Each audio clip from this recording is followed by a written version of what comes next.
Hello, this is Tom Kestler with Kestler Financial Group. We've been talking a lot lately about a couple of points that I wanted to go into a little bit more detail with today. Those are probability and magnitude. Dr. Wade Pfau, PhD at the American College, made this point, and it's something we've been expounding on since he came up with the concept. And he said you don't want to ever confuse probability and magnitude. And we weren't quite sure what he was talking about when we first heard it, but the analogy that I've used is if you were getting on an airplane to fly from New York to Los Angeles, and the the you're waiting in the terminal, and the boarding agent gets on the PA system and says, "We have good news for you today. We're getting ready to take off. Just want to let everybody know that we have a probability, a 90% probability that we'll make it all the way to Los Angeles without crashing." If you heard that comment, would you get on the plane? That's magnitude. Probability 90%, magnitude huge. But if they got on the PA system and said, if you're sitting in row 31, there's a pretty good chance we're not going to have peanuts for you by the time we get to your row when we're serving snacks, same probability, nowhere near the magnitude. So we like to get people thinking about that, especially when we're talking about comparisons of products and things like that. So what people have been hearing from our internal wholesalers and the Annexus people are some selling points about the Annexus product with the balanced choice annuity with the Baylor or balanced allocation lifetime income rider. And you've probably seen these type of comments. We can beat any income story you have. After 2 years, the BCA roll-up is 17.5% guaranteed. Our average roll-up, back-tested over 30 years, is about 11.8. Over the last 10 years, the balanced choice annuity captured 82% of the S&P 500 for no fee. And the BCA with the Baylor rider would outperform a 7% compound roll-up 94% of the time. So there's a lot of percentages there, a lot of numbers. What does that all really mean? So the first thing we like to do is talk a little bit about carriers. As many of you know, Aviva has merged with Athene. Aviva US has been sold by Aviva Corporate to Athene Annuity. And some of the questions that are coming up about finances or financials are we're hearing quite a bit. And one of the metrics that we use, and I think most people that really know what they're doing will pay quite a bit of attention to, is RBC, or risk-based capital. Industry average on that is about 490%. And risk-based capital is how much money do you really have set aside to cover all of your risks and liabilities and so forth. So as you can see, there's some pretty popular names on the screen there. Athene at 581, Aviva at 434. Some very well-known names there, all in about the same range. Bottom line is, can they pay their obligations? And it's obvious that Aviva or Athene are more than capable of doing that. The other thing that we come across quite a bit is backcasting.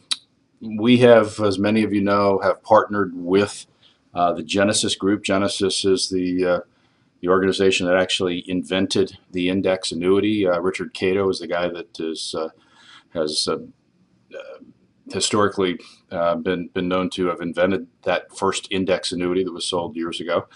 And but one of the things that Genesis is very meticulous about is their backcasting.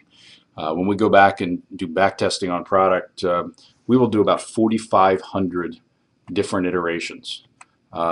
Essentially issuing a policy every business day over the last 30 years. And we believe that gives us a very fair comparison of what a product would actually do. There are carriers on the street today, and really one of the bigger ones out there. When they do their backcasting, they will handpick just 4 time frames. And if you get to pick the time frames, it makes a pretty big difference. So when we do our backcasting, we look at this BCA strategy and how has it actually performed compared to the market. Over the last 10 years, doing that backcasting, we have 3 different equity blends in our product. Strategy C, which is our no-fee option, 40% in the S&P 500, 60% essentially in a money market account. Over the last 10 years, it was able to generate 82% of the S&P 500 return with no downside risk and no fee whatsoever. As you work your way up to strategy B and strategy A, with 50% and 60% S&P blends and adding some fees, 75 basis points or 150 basis points, we're able to outperform the S&P by 83, or not outperform, we were able to provide 83% of the S&P return or 84% of the S&P return, again with no risk whatsoever to the client. So again, Wade Pfau, don't confuse probability and magnitude. Now we're talking about the rider, the balanced choice annuity, the BCA, with the Baylor or balanced allocation lifetime income rider. And when we do the back testing and compare how our rider actually works, and I have another video on the detail of that rider, hopefully you've already seen that. But when we compare the back testing on this, we know that Baylor rider, through all the historical iterations, outperformed a 5.3% roll-up 100% of the time over the last 30 years. When you look at the industry par for today, is probably a 7% compound roll-up. Compared to a 7% roll-up, the Baylor outperformed that 94% of the time. That's the probability. 94% of the time, 6% of the time, the 7% fixed roll or 7% fixed roll-up would have done better. You start spreading it out a little bit, and you say, well, how many times would it have outperformed a 9% roll-up? That doesn't exist in the industry today, but 83% of the time it would have done that. How about a 10% roll-up? What that's telling you is that 79% of the time, the Baylor rider, the income rider with the Nexus product, would have outperformed a 10% compound roll-up. Those are pretty impressive numbers, but what does it really mean? So let's just take a look at that industry par 7% roll-up. So if you had a client that you put in $100,000, they held their policy for 12 years. They're now age 65. The payout factor, again, pretty industry standard, is around 5% income for life. That would have generate for that hypothetical generic industry product about $11,261 in annual income. That's pretty much what the industry is selling today. When you take a look at that probability and magnitude, when we back test this, again, that 4,550 daily simulated purchases, we realize that there's a few times, 1.7% of the time, that it would not have performed better than the 7% roll-up. But what's the magnitude, or in this case, the negative magnitude? And the worst case scenario would have been a $9,303 annual income.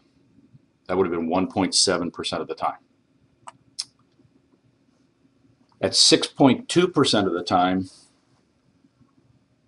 you would have ended up with about $10,645 in annual income.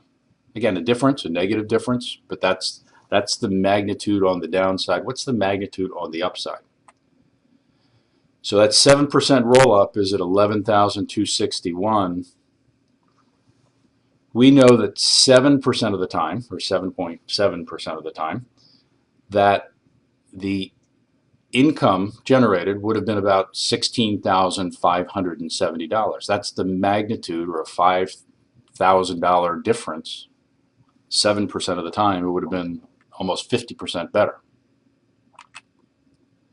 We also know that 26.7% of the time, that annual income would be up to about $18,000. 34% of the time, the income was over $20,000. That's the magnitude. So it's not $1 better, we're talking 100% better. And then there are a few iterations where that income can be as high as $25,000 a year compared to the 11,000. So the probability is 90%, 94% of the time it will do better, but the magnitude is huge. The magnitude isn't better by a dollar, it's better by almost 100% a lot of the time. So that's what we mean by probability and magnitude.